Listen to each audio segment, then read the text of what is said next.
സാമുദായികമായ വീതം വെപ്പിൻ്റെ ഒരു പ്രശ്നം എന്താ വെച്ചാൽ 5 മന്ത്രിസ്ഥാനം ലീഗിന് കൊടുത്താൽ പിന്നെ ഒന്നേ കോൺഗ്രസ്സിന് കൊടുക്കാനുണ്ടാവുള്ളൂ മുസ്ലിം സമുദായത്തിൽ.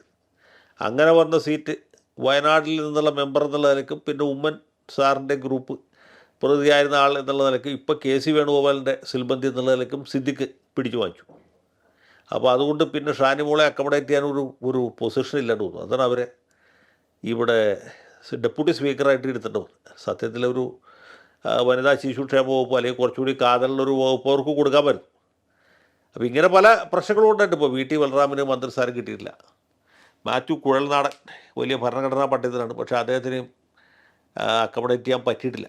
അതൊക്കെ സ്വാഭാവികമായിട്ടും മുന്നണി സംവിധാനത്തിൽ ഇങ്ങനെ പല ത്യാഗങ്ങൾ ചെയ്യേണ്ടതായിട്ട് വരും. അതിൻ്റെ ഭാഗമായിട്ട് കണക്കാക്കിയാൽ മതി. അതേ സമയത്ത് ഒ ജെ ജനീഷ് എന്നൊക്കെ പറഞ്ഞ് വളരെ പുതുമുഖങ്ങളായ ആളുകൾക്ക് അവർക്ക് മന്ത്രിസ്ഥാനം കിട്ടിയിട്ടുണ്ട്. കെ എ തുളസി മന്ത്രിയാവുന്നു, ഷാനിമോൾ മന്ത്രിയാകുന്നില്ല. ഇങ്ങനെയൊക്കെയുള്ള പ്രശ്നങ്ങളുണ്ട്. അതൊക്കെ സാമുദായികമായിട്ടുള്ള ചില വീതം വെപ്പിൻ്റെ ഭാഗമായി സംഭവിച്ചു പോയതാണ് എന്ന് വേണം നമ്മൾ മനസ്സിലാക്കാൻ. അപ്പോൾ ഗ്രൂപ്പ്, സമുദായം, മതം, ജാതി, അതുപോലെ ജില്ല, ഇങ്ങനെ പല പരിഗണനകളും വരും. പിന്നെ ഘടകകക്ഷികൾ എന്ന പ്രശ്നമുണ്ട്.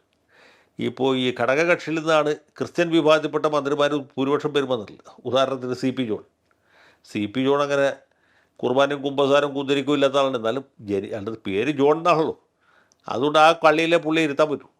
C P John, Shibu baby John, അതുപോലെ അനൂപ് ജേക്കബ്. അപ്പോൾ ഇങ്ങനെ വരുമ്പോൾ ആ വിഭാഗത്തിൽ നിന്നുള്ള ആളുകൾ മുഴുവനായി.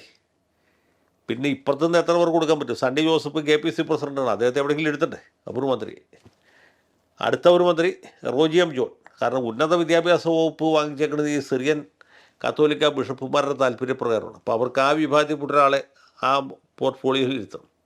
അതുകൊണ്ട് അദ്ദേഹത്തിന് ആ വകുപ്പ് കൊടുത്തു. ഇങ്ങനെയൊക്കെയാണ് സംഭവിക്കുന്നത്. അപ്പോൾ അങ്ങനെയുള്ള പ്രായോഗികമായിട്ടുള്ള ഒരുപാട് പരിഗണനകൾ ഇതിൻ്റെ അകത്ത് വന്നു എന്നുള്ളതാണ് സത്യം.